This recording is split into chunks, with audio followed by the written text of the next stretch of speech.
Donc nous disions que toutes ces personnes-là, n'ayant pas en eux certainement l'amour de la vérité, vous voyez, se sont égarées. Mais la chose qu'ils cherchent à faire, c'est égarer aussi un maximum d'âmes avec eux pour les entraîner aussi loin de la vérité. Mais l'amour de Dieu pour toi, c'est que tu te tournes vers Jésus, que tu reçoives le pardon de tes péchés et que tu demeures jusqu'à la fin. Parce que celui qui ne persévérera pas jusqu'à la fin ne sera pas sauvé. La Bible dit celui qui persévérera jusqu'à la fin sera sauvé. Celui qui persévérera jusqu'à la fin sera sauvé.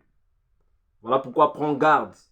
Prends garde à la manière dont tu entends ce salut, la manière dont tu marches au quotidien. Prends garde. Parce que l'ennemi est là. Il rôde tout autour de nous, cherchant qui dévorer.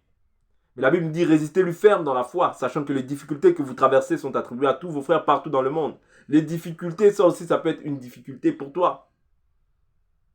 Mais si tu vois que tu n'arrives pas à demeurer ferme, sois avec quelqu'un qui soit plus fort que toi dans la foi. Parce que la Bible nous dit que le fort supporte le faible. Si tu vois que tu n'arrives pas, ouais, seul, accroche-toi à une personne spirituelle pour qu'il puisse t'aider à pouvoir croître encore dans la foi. Ce n'est pas fini tant que tu as la possibilité de respirer, tant que tu as le souffle de vie. Dieu, la Bible nous dit, il renouvelle ses bontés dans nos vies. Voilà pourquoi s'il renouvelle sa bonté dans ta vie, c'est pour ça. Si Dieu use de patience, c'est afin que toi tu te repentes. Si Dieu use de patience, c'est afin que toi tu te repentes et que tu parviennes à la connaissance de la vérité. C'est afin que toi qui es encore dans ces églises de noirs, dans les églises de blancs, dans les églises de congolais ou quoi que ce soit, c'est afin que toi tu te repentes et que tu parviennes à la connaissance de la vérité.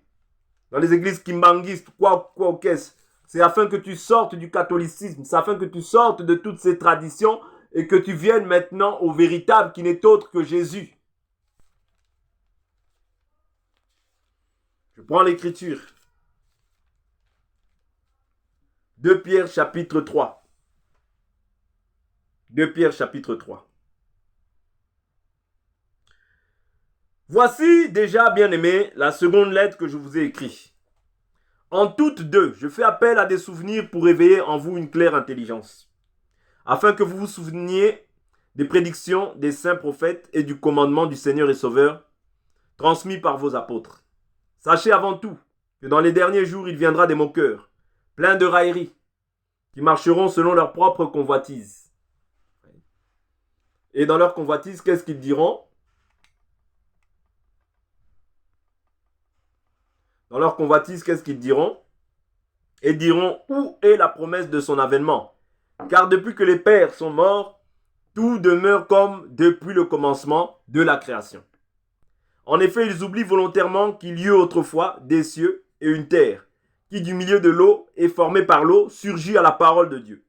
Et que par les mêmes causes, le monde alors périt submergé par l'eau. Mais par la même parole, les cieux et la terre actuelle sont gardés en réserve pour le feu, en vue du jour du jugement et de la perdition des impies. Mais il est un point que vous ne devez pas oublier, mes bien-aimés, c'est que devant le Seigneur, un jour est comme 1000 ans, et 1000 ans sont comme un jour. Le Seigneur ne retarde pas l'accomplissement de sa promesse, comme quelques-uns le pensent. Il use de patience envers vous. Il ne veut pas qu'aucun périsse, mais il veut que tous arrivent à la repentance. Le jour du Seigneur viendra comme un voleur. En ce jour-là, les cieux passeront avec fracas, les éléments embrasés se dissoudront et la terre avec les œuvres qu'elle renferme sera consumée. Ouais. Donc c'est très important de comprendre que si le Seigneur tarde, c'est afin que nous parvenions à la repentance. C'est afin que nous puissions nous détourner en fait de nos mauvaises œuvres. C'est afin que nous puissions revenir de tout notre cœur à lui. C'est afin que nous ne puissions pas en fait nous livrer à des doctrines qui sont étrangères. C'est afin que nous comprenions en fait qui il est et quelle est sa volonté. Ouais. Quelle est sa volonté? Parce que la Bible dit la vie éternelle, c'est de te connaître, toi le seul vrai Dieu, et celui que tu as envoyé, Jésus-Christ. C'est-à-dire la connaissance de Dieu te permettra de ne pas être séduit facilement, parce que le peuple périt parce qu'il lui manque la connaissance. C'est-à-dire la connaissance est une arme qui te permet de pouvoir te maintenir debout, même lorsque les temps sont durs. Et quand tu n'as pas la connaissance, un moindre problème qui peut t'arriver, tu es ébranlé. Pourquoi? Parce que tu n'as pas assez de fondation. C'est-à-dire la fondation n'est pas bien posée en toi. C'est pourquoi il est très important de prendre le temps de pouvoir être bien fondé, bien enraciné en fait en Christ, afin de ne pas être emporté loin de sa volonté. C'est très important. Parce que la Bible nous dit rachetez le temps, les jours sont mauvais. C'est-à-dire nous voyons les mauvais jours, nous voyons en fait la prolifération des faux prophètes. Et c'est ça que la Bible nous avait dit. C'est ça que Jésus nous avait dit. Il a dit, prenez garde que personne ne vous séduise, car plusieurs viendront sous mon nom. Vous voyez, aujourd'hui, nous voyons des Jésus-Christ noirs. Ouais, c'est triste parce que Jésus nous a déjà prévenus en nous disant, les apôtres nous ont déjà prévenus en nous disant que dès à présent, nous ne connaissons personne selon la chair. Vous voyez, nous connaissons personne selon la chair. Même si nous avons connu Christ selon la chair, nous ne le connaissons plus ainsi. C'est-à-dire qu'aujourd'hui, je ne connais pas un Jésus noir, je ne connais pas un Jésus blanc, je ne connais pas un Jésus d'Israël, non. Non, je ne connais pas, non. Non.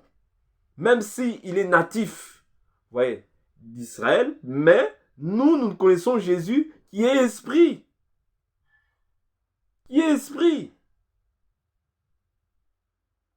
Vous comprenez? Donc je ne veux pas aller en Israël, croire qu'en Israël il y a quelque chose de particulier, puisque à l'heure actuelle, la Bible nous fait mention du fait que Israël est dans les ténèbres. Vous voyez? Quand Dieu a changé de dispensation et que les gens continuent à pratiquer en fait certains cultes, c'est l'idolâtrie qui s'installe. Dieu n'est plus là. Dieu n'est plus là. Oui. Dieu n'est plus là. Est-ce que vous comprenez? Dieu n'est plus là. Mais ceux qui repartent en faire vers ces choses-là, pensant aller en Israël, pensant se judaïser, bon, c'est un fait. Mais Dieu n'est pas dans ces choses-là. Pourquoi tu cherches encore à croire que il faut, quand il y a les guerres Palestine, Israël, toi tu dois forcément soutenir Israël. Mais Israël, là aujourd'hui, est dans les ténèbres.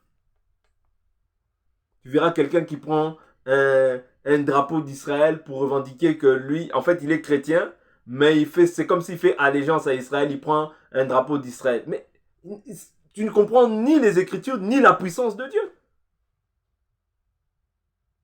Tu ne comprends ni les Écritures, ni la puissance de Dieu. Tu ne comprends pas le temps dans lequel nous sommes.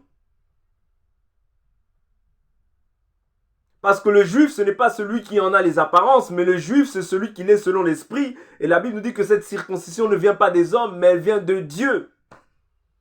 Mais toi, tu crois dans ton esprit que, ah non, Israël, c'est encore le peuple de Dieu. Actuellement, là, ouais, Dieu s'est tourné vers les nations. Mais il y aura un temps où Dieu va se tourner vers eux. Mais au jour d'aujourd'hui, c'est le temps des nations. C'est le temps de l'Église. Nul n'est question pour toi de chercher une appartenance encore avec Israël. Non. Au jour d'aujourd'hui, ils sont dans les ténèbres. Donc ne viens pas m'affilier au fait que je sois Israël. Non. Non. Ouais. Nous sommes. Je vais vous dire ce que nous sommes. Selon Galates. Galates chapitre 4.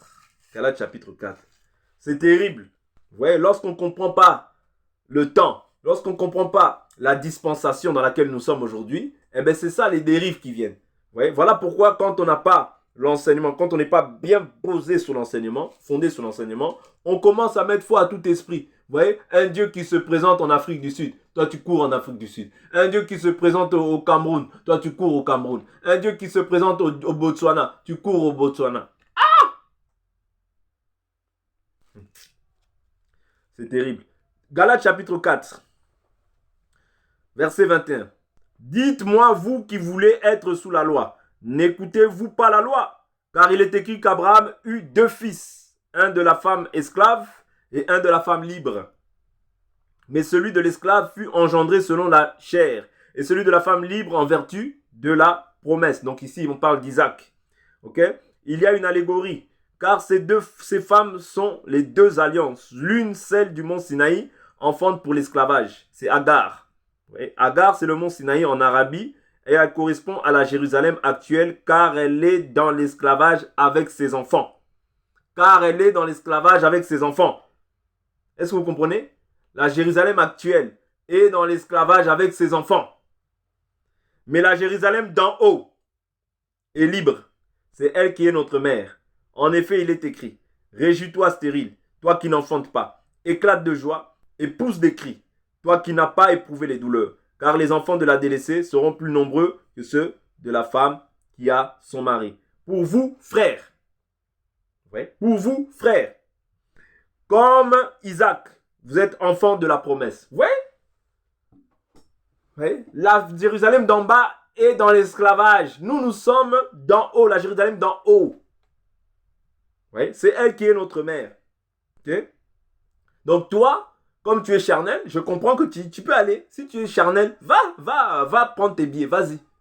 Mais si tu es spirituel, si tu as compris la dispensation dans laquelle nous sommes actuellement, nul n'est question pour toi de te revendiquer d'Israël, nul n'est question pour toi de mettre un drapeau pour avoir une appartenance, pour croire que, comme je mets un drapeau, vraiment là, ça va vraiment passer comme si j'étais vraiment un juif, quoi.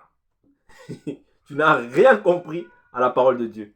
Voilà pourquoi Jésus dit, vous ne comprenez ni l'écriture, ni la puissance de Dieu. Des gens qui veulent, je ne dis pas que c'est mauvais, mais qui pensent que c'est à cause de l'hébreu qu'on est justifié.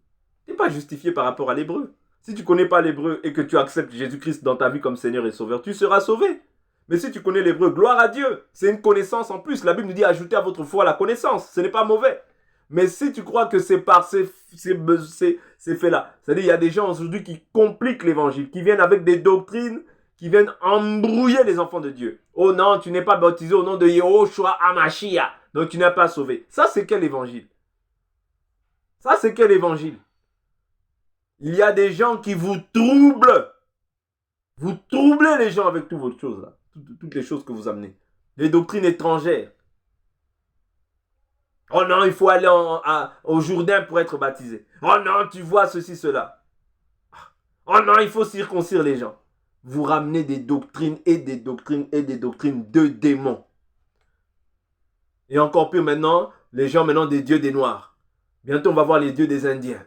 Bientôt on va voir quoi?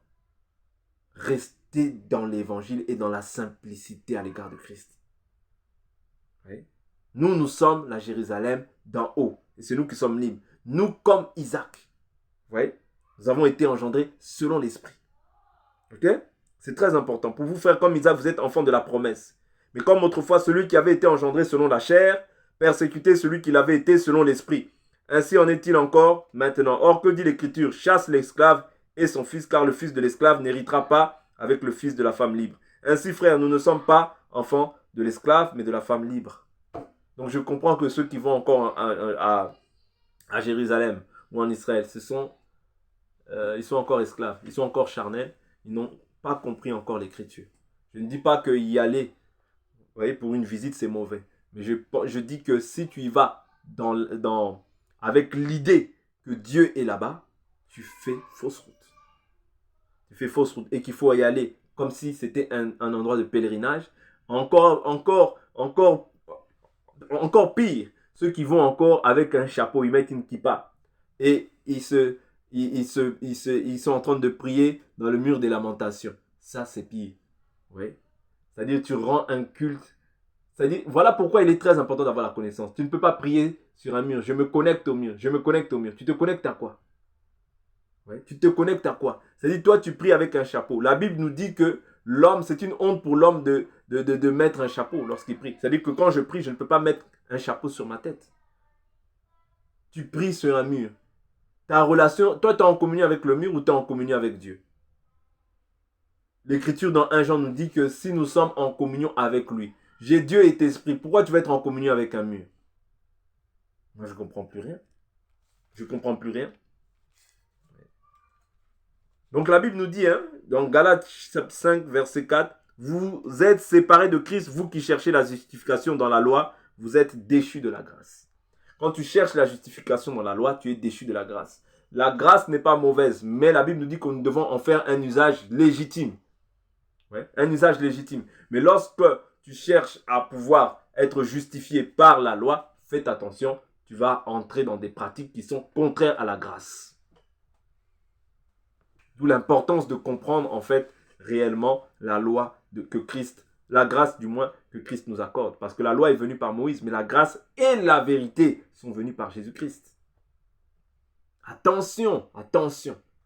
Ici, je viens vraiment sonner l'alerte en ce qui concerne les faux dieux. Parce qu'aujourd'hui, on a l'impression que ça devient normal, mais il commence à proliférer. Mais nous, comme dans Ézéchiel chapitre 33, étant une sentinelle, je dois pouvoir aussi parler. Parce que la Bible dit, quand les fondements sont renversés, le juste, que fera-t-il? C'est-à-dire, le juste a aussi sa part en ce qui concerne les fondements lorsqu'ils sont renversés. Le but, c'est tout comme Élie a fait, de chercher à pouvoir rétablir le fondement afin que la gloire de Dieu se manifeste et que l'adversaire soit confondu. C'est très important, chers frères et sœurs. Donc, je reviendrai encore pour ajouter d'autres points, Dieu voulant, sur ce thème, parce qu'il y a beaucoup à dire. Ouais, il y a beaucoup de fausses doctrines, il y a beaucoup de faux dieux, mais la chose qui est essentielle, retenez ce que vous avez reçu dès le commencement. Si vous ne retenez pas ça, votre salut est caduc. Le salut est caduc. Parce que Paul dira, je vous rappelle, et je veux m'arrêter là, l'évangile que vous avez reçu, que je vous ai annoncé, que vous avez reçu, dans lequel vous demeurez ferme et par lequel vous êtes sauvés, si vous le retenez dans les termes dans lesquels vous l'avez reçu, autrement vous aurez cru en vain. C'est-à-dire, il est possible de croire, mais de croire en vain. En quoi tu crois? Ce que tu crois, garde-le fermement, ouais, pour ton salut. Garde-le jusqu'à la fin. Ouais. Ne sois pas emporté, ne sois pas séduit, ne sois pas distrait, n'ajoute pas, ne retranche pas. Reste dans l'évangile. Reste dans la conformité à l'évangile pour ton salut. Et que la paix, la grâce, la bonté, la bienveillance, la miséricorde de notre Dieu et Seigneur Jésus-Christ soient sur vous. Que Dieu vous garde de ces vents. Que Dieu vous protège, qu'il protège vos familles. Et qu'il vous donne la force de toujours être transformé par le renouvellement de l'intelligence, afin de discerner quelle est la volonté de Dieu, ce qui est bon, agréable et parfait. Shalom, shalom et shalom. Bye bye.